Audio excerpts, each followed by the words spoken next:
In life, I was Draka of the Frostwolf clan. Oh. A warrior who gave everything to protect what mattered most. But I was not done fighting.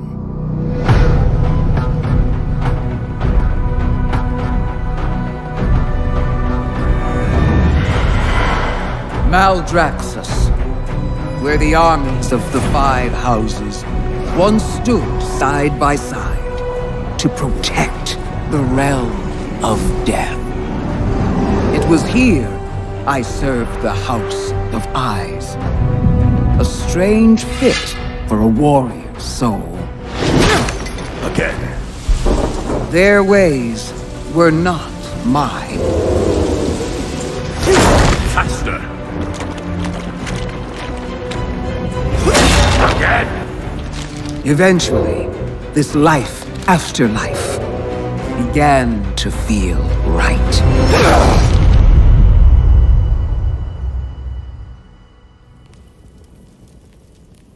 The House of Plagues lies in ruins.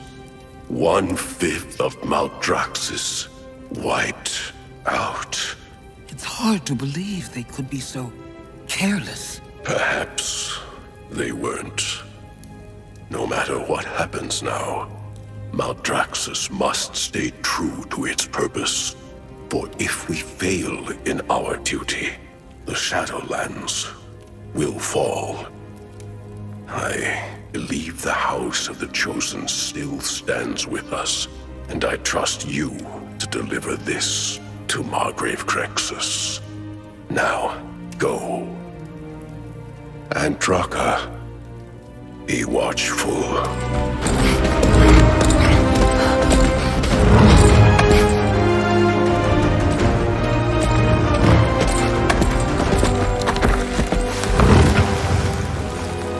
My brothers, I am on urgent business.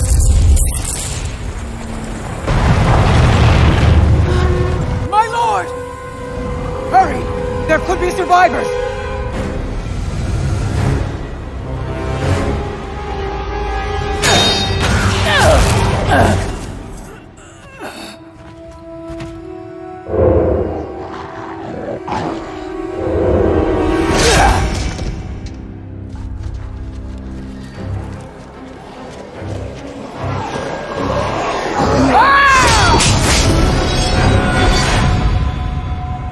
Don't you just hate it when you're betrayed in the afterlife? So, these are the traitors you spoke of. I would not let such Urgura prevent me from delivering my lord's final message. Ordeals such as this either break the sword or strengthen it. I offer the key to saving Maldraxxus. I am sorry, Margrave. He gave me no key. An unyielding warrior with the skills of a master spy. A key to many things. Come, our enemies will strike openly soon. We must prepare. I am Draka, once of the Frostwolf clan, now Baroness of the House of the Chosen, and most of all, a protector of Maldraxxus.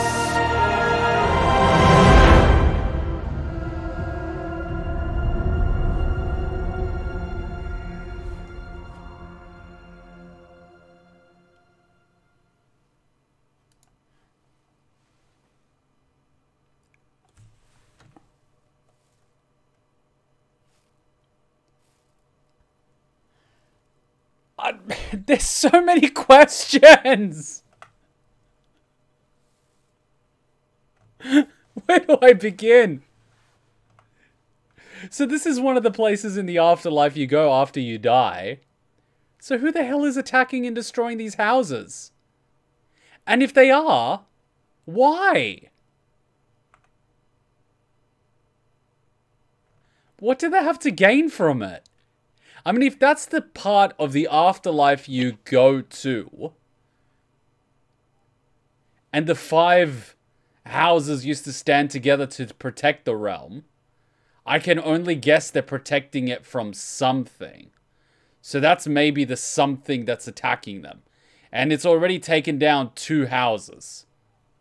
Mm-hmm. Well, shit. And we don't know if it's, and here's the thing, and I've said this in a reaction I'm gonna upload to my channel. I said we don't know if it's one of the 5 houses that turned on them, or if it's somebody from the outside. And if it's somebody from the outside, this person had to know a way to take out the houses without going to full-scale war, because it looks like they're taking them out without going to war. Yeah, it looks like it just shot down the, I forget what the fortress is called, but it's just shot it down out of the sky with, like, something. So, for those who don't know who this is Draka. She was, Durotan's wife. Durotan and Draka are the parents of Thrall. Or as we know him, Green Baby Jesus. Okay, so this is not told very well, and I could tell you to go back and watch Warcraft 1, but the game did not age very well, so I will explain this story. That Draka. She and Durotan went to Blackhand and informed them of something about Gul'dan, and then they were gonna head and as they were leaving, not Blackhand, what's his name? The guy from the orc, he was in Warlords. There's a few of them. There's Gul'dan, there's Nazul. He wasn't a major warlord. He was a minor character, but he was very, very big. He became the one of the war chiefs. Was he one of the warlords in Warlords of Draenor, or was he someone less? Oakham Doomhammer. Yeah, he was one of the warlords. Nah, he wasn't actually the warlord, but anyway. Oakham Doomhammer get them safe passage. His soldiers were killed by Gul'dan, and Gul'dan murdered her and Durotan. She died not knowing what happened to Thrall. All she ever knows is her baby died, and it was her fault. What she doesn't know is they left it there in the wild. But the baby was found by Blackmore, who ended up training it, and that became Thrall. That's who she is. That's what she... Put that in your mind. Her death, she thought she failed her son. Her baby boy. Can you imagine? Welcome to the World of Warcraft. It's not happiness. There's a lot of shittiness. A lot of it. And that's what I'm excited for Maldraxxus. So this is the plane for warriors. That's the vibe that I'm getting. This is where the warrior clans go. This is where the warriors go. Death Knight. Huh? It feels very Death Knight-ish, don't you think? I mean, there's a lot of walking corpses. It almost feels undeady, but I mean, everyone looks like a warrior there. I didn't see a mage, do you? No. But it'll be interesting to see what the I haven't even looked at the abilities yet, just because I don't want to pollute my thoughts of the different planes before I see the cinematics for them. I think after all the cinematics, I'm going to start taking a look at the abilities, because I do main a hunter, but I do sort of play a lot of characters. But at the same time, I want to more so pick a plane that I enjoy the story of rather than the ability so much, because I'm more invested into the story than I am raiding and doing competitive PvP anymore. So she was actually a warrior in real life. That's the cool thing about her is she trained to become a rogue. I also want to say thank you, Blizzard, for sticking with it and saying that stealth is an actual thing where they can play and go invisible, and not that. Okay, before BFA, it was argued so much on the forum about what is stealth in WoW. Then they had the whole safe haven. That revealed it, and this one just hammered home stealth is actually going invisible. And it had that noise. It's fantastic. Maldraxxus represents the heart of Shadowlands' military might, and all the weak souls that go there are converted into abominations. The powerful souls get to choose their form. Ah! That explains the skeletons. Welcome to World of Warcraft. You die a warrior. It's like, I get to go to heaven where there's peace and there's another war. But yeah, this is the military might, and that's why you see the 5 houses and the 5 armies. I'm gonna be honest. I feel like I'm gonna have multiple toons, just so I could explore the storylines of the multiple, planes. Without having to go from one to the other on my hunter. Just because I don't want to fuck around leaving one, going to the other, leaving one, going to the other. I just basically want to be like, okay, well, my hunter's going to go here. I'm going to put, like, my paladin here. I'm going to put my, you know what I mean? I'm just going to figure out where I'm going to put who where, and then just go for it. That's what I'm doing. That's what I'm doing. Because here's the thing. They've acknowledged, you remember how, BFA had 2 war campaigns, Horde and Alliance? Yep. This time there are 4 main story campaigns. I'm gonna be honest, and I haven't finished the war campaign for the Alliance or the whole story for Battle of Azeroth, because it got kind of stale. I am a bad Warcraft fan. I think Matt is silenced. He's just looking at me like I'm gonna kill you. I'm going to kill you. I actually flipped off the camera, even though it's not even on. Yeah, I logged in, and they're like, the Black Prince returns, and I'm like, the fuck is this? So, if I log on to play, I've actually never played it before. I know Zoth's there, but I haven't done it. So, each of the 4 houses, each of the 4 covenants, has a campaign. I am definitely going to be throwing some of my characters in different campaigns. Unfortunately, my Alliance Raider, my Horde Raider are both going to actually have to pick what's best for the class, not what I want to actually do for the story. This is the beautiful part of no longer competitively raiding or doing PvP. I can just... Yeah. Luckily for me, the best for my Demon Hunter is Reventress, where I wanted to go anyway. I don't even know what that is. But that's the last one. I guess That'll be in 2 out. weeks from now. I guess I'll find out. I'm just going to pick what I think is going to be the most enjoyable for me personally. And probably do that on my hunter, depending on what the abilities are. And then once I've done that to a point that I'm happy with, I'm going to jump on my other toon and do that and just enjoy the story.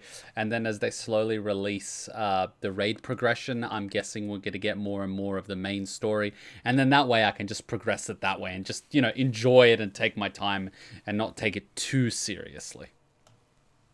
Because most of the main story you actually get through solo content. And thankfully now you can effectively use LFR to get the raid experience. Because... I'll say this. There is one nice thing that you don't have to worry about not being active right now. You don't have to deal with the corruption system. Yay! Okay, so for those who don't know, corruption system is a system in WoW. It's going away in pre-patch and it's never coming back. Basically, all gear might have random corruptions on it. which don't seem like a bad thing. The more corruption you have, the more bad things that can happen to you. But your legendary cloak can give you resistance to corruption. So it's kind of a balancing how much corruption, active corruption you actually have, and what bad things are going to happen to you. But very, very, very, very good things can happen to you with corruption. To the point, certain classes need to stack certain corruption to be viable. See, that's how stupid it is. This is what I mean by competitive raiding. It requires you to do homework and studying to learn how certain mechanics work, and then the mechanics disappear after a while. This is why I'm thankful that I'm just in for the story and I don't have to worry so much about optimizing my characters. Because I did that during high school, and you know what? Fuck that shit. I decided I'm a demon hunter. Fuck it. I'm done looking for corruption. I'm gonna look at what I like, the cool corruption. And I went with Twilight Dev. Twilight Dev basically shoots a beam out right in front of you that travels in a line, and anything that gets hit by it deals a percentage of my health. Now imagine I'm in tank form and I can have about 1.2 million health, and my Twilight Devs altogether deal about 50% of my health as damage. Meanwhile, I play a Beastmaster Hunter because I like having cool big pets. Yeah, here's the funny thing about the optimization. Fire mages found out if you have 30 fire mages and they're all optimized and at the best gear, they can literally clear Heroic Ny'alotha raid without a healer or a tank. You know what's funny, and this is coming back to Class of World of Warcraft, there's a character that's a giant dragon. And there used to be memes about how difficult it was to kill this giant dragon, and you need a group of 40 people to do it. And they, you know, re-released World of Warcraft Classic, they call it like Classic Coke. And what they did was they got 40 hunters. And all the hunters aim-shotted at the same time. And the boss died. Isn't that the same dragon that was killed by 3 naked people? I don't know. But let's just say the memes of it being incredibly different. Is it a Nyxia? Yeah, Nyxia. Yeah, 3 naked players did that. And when I say naked, they're not actually naked in real life. Well, they might be, I don't know. But the characters didn't have any armor on. And they still killed the boss somehow. It's crazy times. In early parts of the game, there used to be a thing where the class that were rogues used to do damage, which was based on the amount of combat points they had. So it wasn't determined by the armor they had. So what ended up happening was players would literally be naked with level 1 items, killing people in the best gear in the game just because of this mechanic. Like, that's what used to happen in the early days of the game. So there's a lot of this stuff during the years. So it's fun. I'm calling it 6:18 in the morning, and I have to get up in 4 hours. All right, then let's wrap it up. We had a fun impromptu live stream. It was 3 hours of goodness. We'll do it again next week with more Warcraft lore stories. I hope you guys had fun. I had an absolute blast. We'll do a similar thing next week. Do the lore story, do a reaction, do a discussion, have fun. Block out your calendar, prepare some snacks. I'm going to see you guys at tomorrow's live stream. See you then. Bye, guys.